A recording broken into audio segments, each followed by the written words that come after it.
Bismillahirrahmanirrahim. Assalamualaikum warahmatullahi wabarakatuh. Kembali lagi dalam mata pelajaran Akidah Akhlak.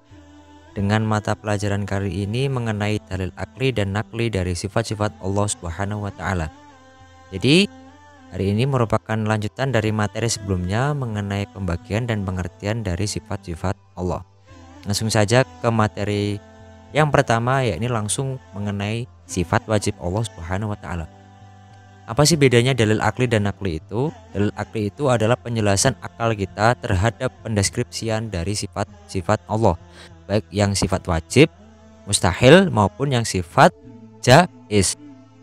Seperti halnya pada sifat wujud ada. Dalam dalil aklinya dijelaskan bahwasanya Allah itu ada dengan sendirinya dan tidak ada yang menciptakannya.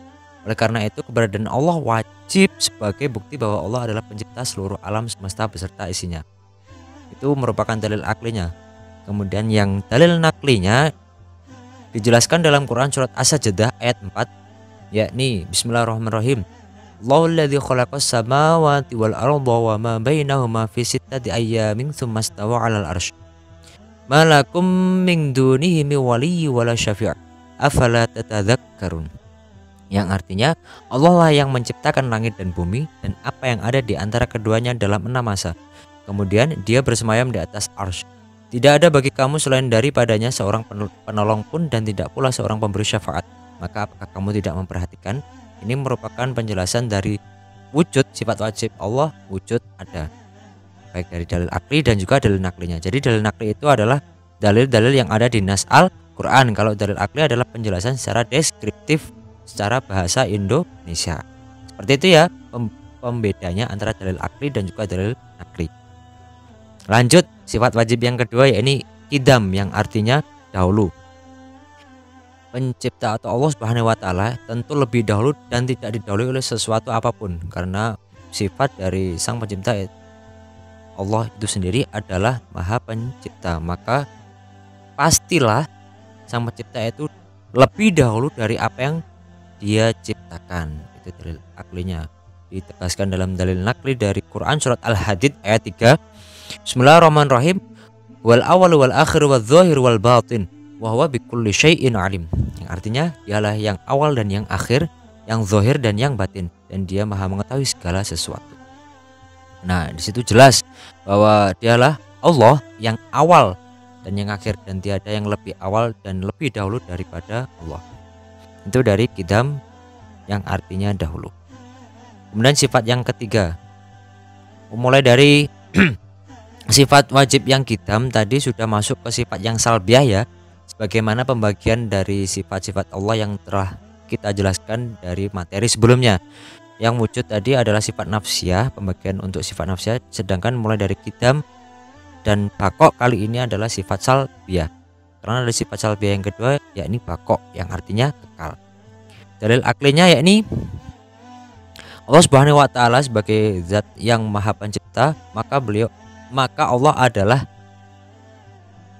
memiliki sifat ada untuk selama-lamanya, kapan dan di mana saja, serta tidak dibatasi oleh ruang dan waktu. Sifatnya ada untuk selama-lamanya, bersifat kekal. Dalil naklinya dalam Quran surat Ar-Rahman ayat 26 sampai 27. Yang lafalnya adalah Bismillahirrahmanirrahim. Kullu man 'alaiha fan wa yabqa wajhu rabbika dzul jalali wal ikram. Yang artinya semua yang ada di bumi itu akan binasa, akan rusak semuanya. Semua makhluk, seluruh alam dan isinya pasti akan binasa. Wa yabqa wajhu rabbika dzul jalali wal ikram, dan tetap kekal zat Tuhanmu yang mempunyai kebesaran dan kemuliaan. Maha kekal pokok. Selanjutnya sifat yang ketiga dari sifat salbiah yakni mukhalafatul hawadisi, berbeda dengan makhluknya. Jelas sebagaimana sang pencipta tentu berbeda dengan makhluknya atau yang diciptakannya, baik dari sifat maupun zatnya. Sebagaimana dalil naklinya dikuatkan dalam Quran surat Al-Ikhlas ayat 4. Walam yakul lahu kufuwan ahad, dan tidak ada seorang pun yang setara dengan dia. Jelas berbeda dengan makhluknya. Ini adalah sifat wajib Allah dalam pembagian sifat salbiah yang ketiga, mukhalafatul hawadisi. Selanjutnya sifat salbiah yang keempat yakni qiyamuhu binafsi, yang artinya berdiri sendiri. Sebagaimana dalil aklinya dan penegasan dari sifat-sifat atau zat-zat Allah sebelumnya, yakni Allah Subhanahu wa taala tidak membutuhkan bantuan apapun dari siapapun. Qiyamuhu binafsi, berdiri sendiri dengan zat yang maha kuasanya. Sebagaimana ditegaskan dalam Quran surat Al-Ikhlas ayat 2. Allahus Somad, yang artinya Allah adalah Tuhan yang bergantung kepadanya segala sesuatu. Nah, ini yang sifat keempat dari pembagian sifat salbiah, yakni qiyamuhu binafsi, artinya berdiri sendiri. Dan yang kedua ditegaskan lagi sebagai penegasan dari zat qiyamuhu binafsi dari Quran surat Al-Ankabut ayat 6. Bismillahirrahmanirrahim. Wa man jahada fa innama yujahidu li nafsihi.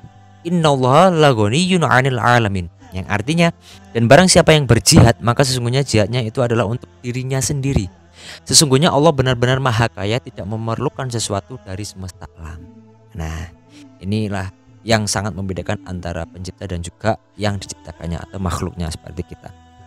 Lanjut ke sifat salbiah yang kelima, yakni wahdaniyah, yang artinya esa. Dalil aklinya yakni adalah Allah Subhanahu wa taala itu esa dan tunggal, baik dalam zat maupun sifatnya, sebagaimana juga seperti yang sudah kita saksikan dalam atau kita janjikan dalam syahadat, asyhadu alla ilaha illallah, saya bersaksi bahwa tiada Tuhan selain Allah. Nah, itu dalil naklinya sebagai penegas diambil dari Quran surat Al-Anbiya ayat 22. Bismillahirrahmanirrahim. Lau kana fihi ma alihatun illallahu lafasadata fasubhanallahi rabbil arsyil amma yasifun. Yang artinya, sekiranya ada di langit dan di bumi tuhan-tuhan selain Allah, tentulah keduanya itu telah rusak binasa. Maka maha suci Allah yang mempunyai arsy daripada apa yang mereka sifatkan. Ini jelas, sudah jelas. Jikalau ada Tuhan selain Allah, maka tentu keduanya itu adalah telah rusak atau binasa. Terus kemudian lanjut ke sifat ma'ani atau sifat kesempurnaan Allah, yang mana di sini pertama adalah kudrat, yang artinya kuasa. Dalil aklinya, adanya alam semesta beserta isinya ini menjadi bukti kekuasaan Allah Subhanahu wa taala. Ini merupakan dalil aklinya. Jadi seluruh alam dan isinya itu merupakan salah satu bukti bahwa Allah memiliki sifat wajib, yakni kudrat, yang berarti kuasa. Sebagaimana ditegaskan dalam Quran surat Al-Ahzab ayat 27. Bismillahirrahmanirrahim. Wa awratsakum ardhahum wa diyarahum wa amwalahum wa ardhal lam tatauha. Wa kana Allahu ala kulli syai'in qadir. Yang artinya, dan dia mewariskan kepada kamu tanah-tanah, rumah-rumah dan harta benda mereka, dan begitu pula tanah yang belum kamu injak, dan adalah Allah yang maha kuasa terhadap segala sesuatu. Ini poinnya. Kita sudah diberikan seluruh nikmat yang ada di dalam bumi, yang kita injak, yang kita tinggali, yang kita makan, yang kita hirup, semuanya nikmat tersebut adalah pemberian dari Allah Subhanahu wa taala sebagai zat yang maha kuasa atas segala sesuatu.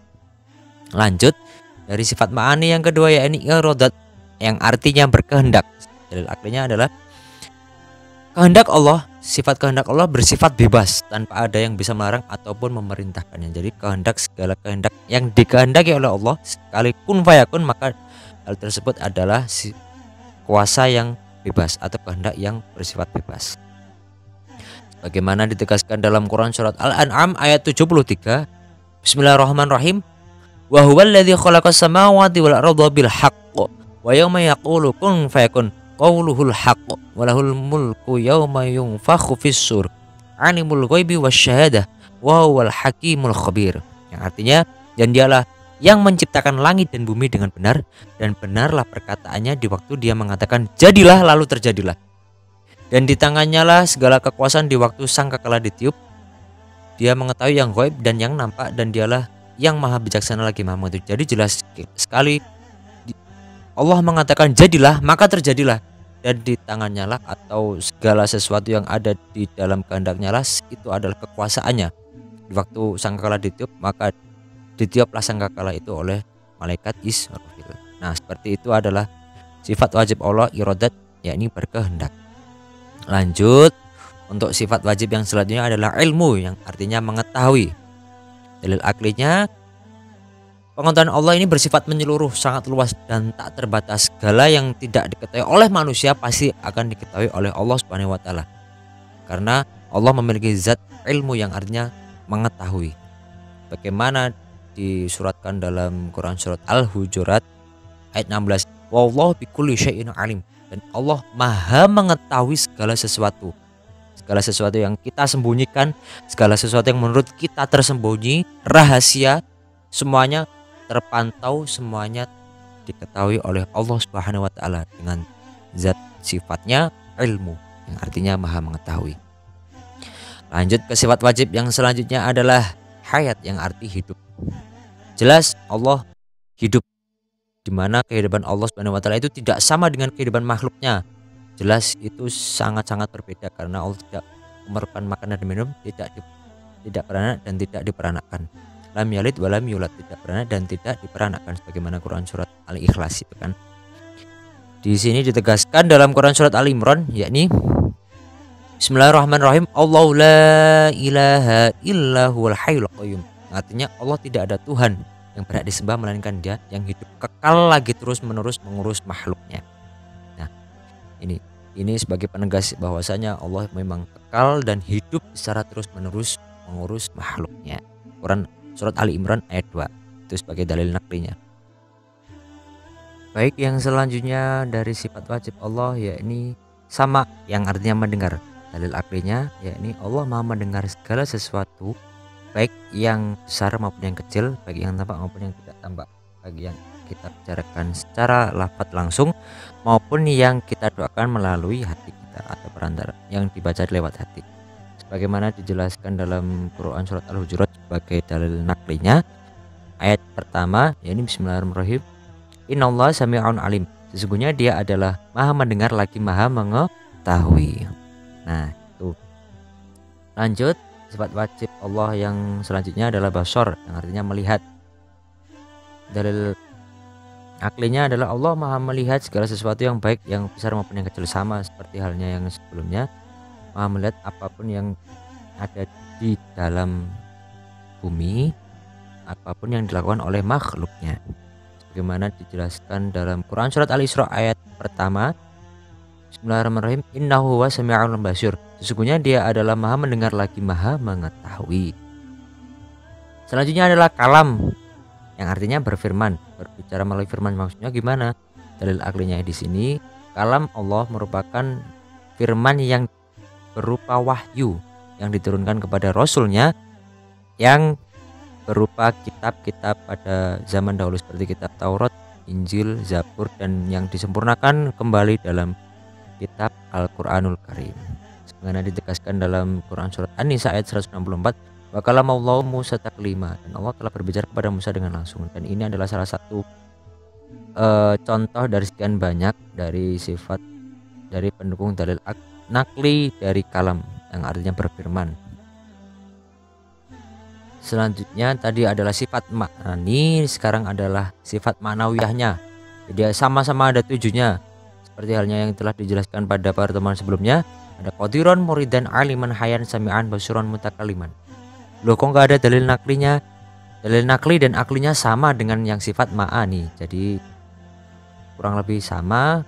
Jadi ma'nawiyah dan ma'ani itu adalah sifat yang sama, namun ma'ani dasarnya kemudian ditegaskan dalam sifat ma'nawiyahnya. Oke, berarti yang sifat wajib. Semoga kalian bisa memahami dari sifat wajib Allah, dalil akli dan naklinya. Selanjutnya adalah sifat mustahil Allah atau lawan yang dari sifat wajibnya atau sifat yang tidak mungkin ada pada diri Allah Subhanahu wa taala. Yang pertama adalah adam, tidak ada. Tentu secara akal sehat pasti akan menerima bahwa alam semesta ini ada penciptanya, yakni Allah Subhanahu wa taala. Maka mustahil dan tidak mungkin Allah itu tidak ada. Selanjutnya adalah hudus baru. Setiap yang baru pasti ada akhirnya, maka hal ini tidak mungkin terjadi pada Allah Subhanahu wa taala sebagai penciptanya.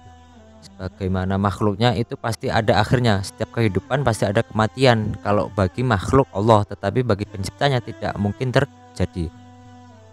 Makanya di sini ada hudus baru, itu tidak mungkin atau mustahil ada, lawannya dari sifat kitam.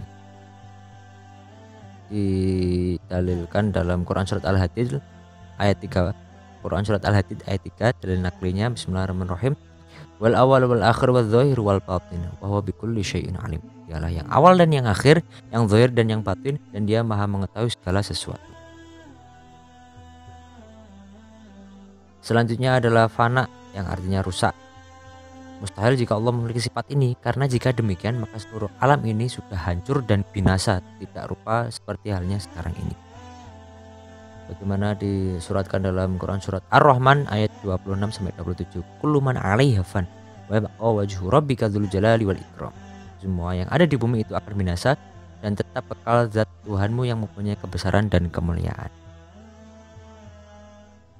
Lanjut, yakni mumasalatul hawadisi, serupa dengan makhluk. Jelas ciptaan manusia saja berbeda. Seperti halnya robot yang diciptakan manusia itu berbeda dengan manusia itu sendiri. Apalagi Allah yang memiliki zat maha pencipta, maha berkuasa, pasti berbeda dengan makhluknya. Zat mukhalafatul hawadisi, tidak mungkin sama dengan makhluknya, maka mustahilnya adalah mumasalatul hawadisi, serupa dengan makhluk. Terus kemudian ikhtiyajuhu li ghairi, yang artinya membutuhkan yang lain. Sangat tidak mungkin dengan sifat maha kuasa Allah membutuhkan bantuan makhluknya. Sangat tidak mungkin, mustahil. Selanjutnya, ta'antut, berbilang. Mustahil Allah berbilang, karena seandainya Tuhan ada dua maka akan terjadi kehancuran, sebagaimana yang didalilkan dalam sifat wajib tadi. Jika Allah lebih dari satu atau yang dua, maka hal tersebut adalah hal yang rusak atau binasa. Maka di sini mustahilnya adalah ta'addud, terbilang, dari sifat wajib. Lawan kata dari sifat wajib wahdaniyah, Isa. Dijelaskan atau ditegaskan dalam dalil nakli Quran surat Al-Maidah ayat 73. Laqad kafara alladzina qalu innallaha salisu salasati wa ma min ilahi illa ilahu wahid. Wa ilam yantahu amma yaquluna la yamassannal ladzina kafaru minhum adzabun alim. Sesungguhnya kafirlah orang-orang yang mengatakan bahwasanya Allah salah seorang dari yang ketiga, padahal sekali-kali tidak ada Tuhan selain dari Tuhan yang Esa. Jika mereka tidak berhenti dari apa yang mereka katakan itu, pasti orang-orang yang kafir di antara mereka akan diterima siksaan yang pedih. Nah, itu ancamannya bagi orang-orang yang tidak percaya bahwa tidak ada Tuhan selain Allah. Selanjutnya adalah ajazun, lemah. Allah memiliki sifat maha berkuasa dan maha raja di raja, maka mustahil Allah bersifat lemah sama seperti makhluknya. Bagaimana dalilnya Quran surat Al-Hud ayat 107. Bismillahirrahmanirrahim. Awalam yasiru fil ardi fayanzuru kaifa kana aqibatul ladzina min qablihim wa kanu ashadda minhum quwwah. Wa ma kana Allahu liyu'jizahu min syai'in fis samawati wala fil ardh innahu kana 'aliman qadira. Ini qablihimnya tadi ada satu, maaf salah kata. Yang artinya, dan apakah mereka tidak berjalan di muka bumi lalu melihat bagaimana kesudahan orang-orang yang sebelum mereka, sedangkan orang-orang itu adalah lebih besar kekuatannya dari mereka, dan tiada sesuatu pun yang dapat melemahkan Allah baik di langit maupun di bumi. Sesungguhnya Allah maha mengetahui lagi maha kuasa. Nah, ini pasti Allah memiliki sifat berkuasa dan maha raja di raja. Tidak mungkin Allah bersifat lemah. Selanjutnya adalah karohah, yang artinya terpaksa. Maka mustahil Allah merasa terpaksa dengan segala perbuatannya. Bagaimana dalil naklinya adalah Quran surat Hud ayat 107. Bismillahirrahmanirrahim. Khalidina fiha ma damatis samawati wal ardu illa ma syaa rabb. Inna rabbaka fa'alul lima yurid. Artinya mereka kekal di dalamnya selama ada langit dan bumi. Ini menceritakan dari ayat sebelumnya adalah orang-orang yang berdosa maka kekal di dalam neraka. Namun di sini ada pengecualian, kecuali jika Tuhanmu menghendaki yang lain. Sesungguhnya Tuhanmu maha pelaksana terhadap apa yang Dia kehendaki. Nah, di sini adalah jelas, maka Allah memiliki sifat yang bebas, memiliki kehendak dan tidak terikat oleh siapapun dan tidak terpaksa untuk melakukan suatu hal apapun. Selanjutnya adalah jahlun, atau yang berarti bodoh. Jelas ilmu Allah itu sangat luas, mampu menciptakan makhluk dengan berbagai macam bentuk dan keunikannya. Maka mustahil memiliki sifat atau zat jahlun. Kemudian selanjutnya adalah maut, mati yang berarti mati, memberikan kehidupan kepada seluruh alam, maka mustahil Allah bersifat maut. Jadi Allah memberikan kehidupan bagi alam dan isinya bagi makhluk-makhluknya, maka mustahil Allah memiliki sifat maut.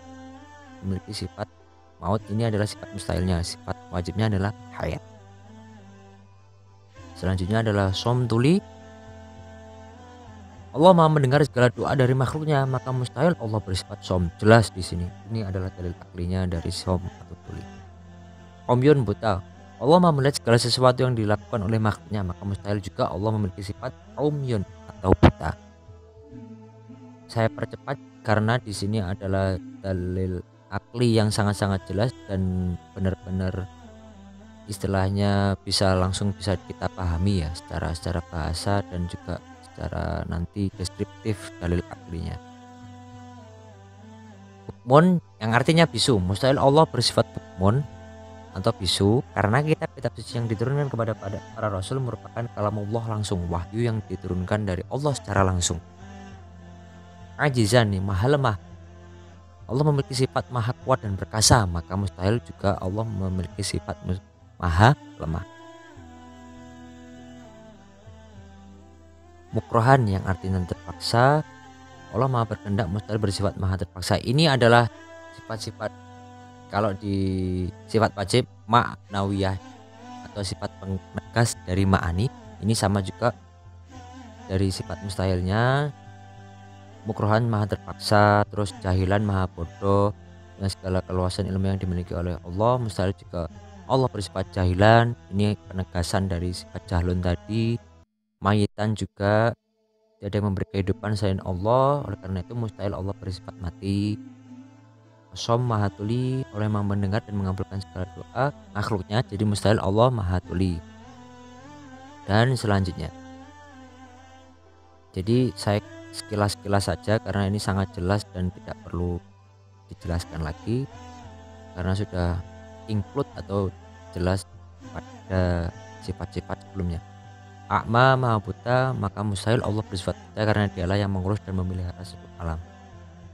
Abkam maha bisu, dengan segala perintah dan larangan yang termaktub dalam kitab Allah, maka mustahil Allah itu maha bisu. Nah, yang terakhir ini adalah sifat jaiz Allah Subhanahu wa taala. Yani fa'ilu kulli mumkinin aw tarku.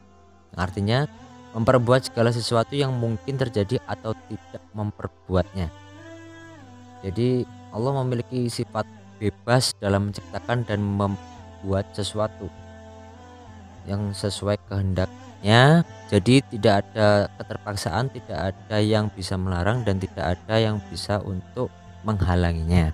Sekalipun fayakun maka terjadilah. Dan hal ini adalah sifat jaiz Allah, memperbuat segala sesuatu yang mungkin terjadi atau tidak memperbuatnya sama sekali. Itu memiliki sifat jaiz, memiliki wewenang dan kebebasan. Bagaimana ditegaskan dalam Quran surat Al-Baqarah ayat 284. Bismillahirrahmanirrahim. Allahu ala kulli syai'in qadir. Artinya dan Allah Maha Kuasa atas segala sesuatu. Nah, itu tadi adalah dalil akli dan nakli dari sifat-sifat Allah, baik dari yang wajib, mustahil dan juga yang sifat jaiz. Semoga penjelasan yang cepat ini bisa kita pahami semua, bisa dimengerti dan bisa menjadikan tambahan ilmu kita semua. Mungkin seperti itu saja dari penjelasan saya. Apabila ada kurang lebihnya saya mohon maaf yang sebesar-besarnya. Apabila ada kekeliruan kata mohon maaf yang sebesar-besarnya.